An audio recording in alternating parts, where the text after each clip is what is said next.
India lives very largely in villages, although during recent times the urban population has been increasing very rapidly. About 80% of our people still live in the villages. Anything done to bring about an all-round improvement of the villages and those who inhabit them should not only be welcomed but given all possible encouragement by the state and the people at large. Mahatma Gandhi therefore attached the greatest importance to the welfare of villages.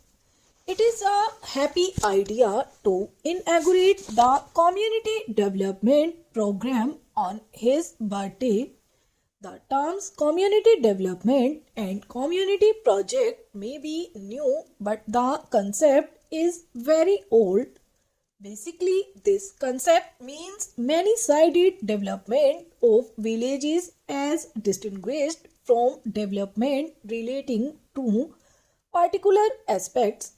Experience in the working of the Grow More Food programs as well as the programs undertaken by various state governments and private agencies functioning in the sphere of village uplift has established that all aspects of rural life are interrelated and that no lasting results can be achieved if individual aspects of it are dealt with in isolation.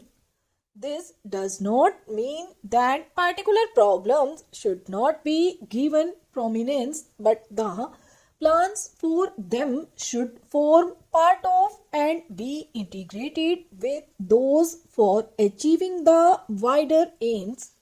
This can be achieved only if the energies of the administrative machinery of the states and the best unofficial leadership and enthusiasm of the masses are all enlisted in its favor and concerted action is taken for the all-round improvement of agriculture, education, health, sanitation, welfare of cattle, provision of employment, etc., etc.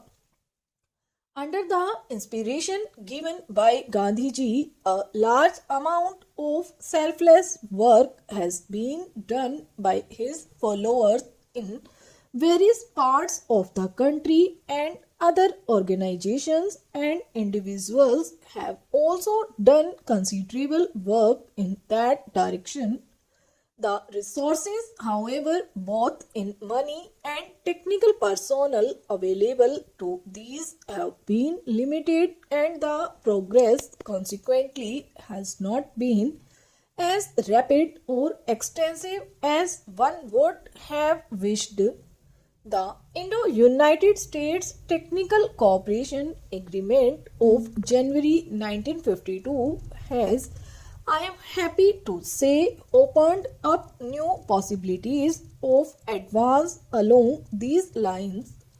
I have always believed that the Indian peasant is no voice in agriculture and has practical experience which goes back to many generations.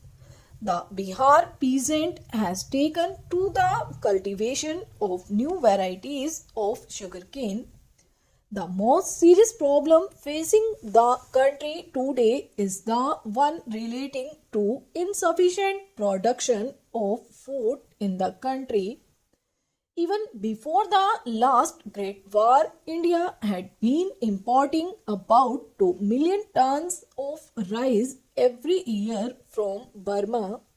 The deficit has increased as a result of partition, in consequence of which the surplus areas of West Punjab and Sindh have gone over to Pakistan. The increase in annual demand for food grains on account of increase in population has also been appreciable. To augment internal supplies, it has been necessary for government to import large quantities of food grains. The imports in the year 1991 reaching the figure of 47 lakh tons. Our planning commission, the government and all thoughtful people have been anxiously considering ways and means of increasing the food production for the purpose of closing this gap between production and requirement.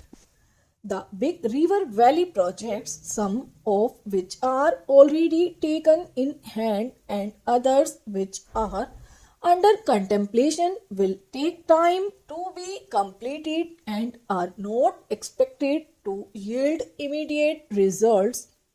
For meeting the present deficit, we shall have to rely very largely on the minor irrigation projects such as wells, tanks and tube wells. Water available from small rivers, rivulets and channels can also be utilized. I am convinced there is a great deal of scope for these small projects, and I have no doubt that if these are satisfactorily handled, we shall be able to close the existing gap in our food supply.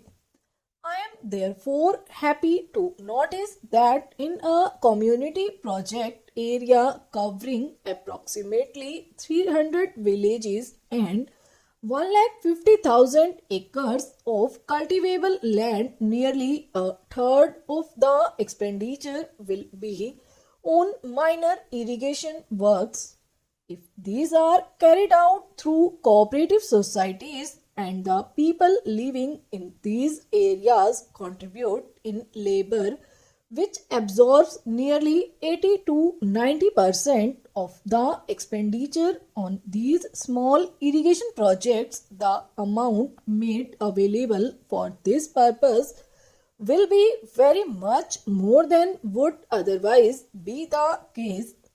I am hoping that this voluntary labor will be coming forth in an abundant measure to make these projects not only successful but also more extensive than if they were to be carried out only with the help of the money made available. Next to water comes manure. This may be either chemical or organic or rather a combination of both. For chemical manure, provision has been made for 1,08,000 tons of fertilizer in the agreement with the TCA. This will be supplemented by supplies from the output of the Sindri factory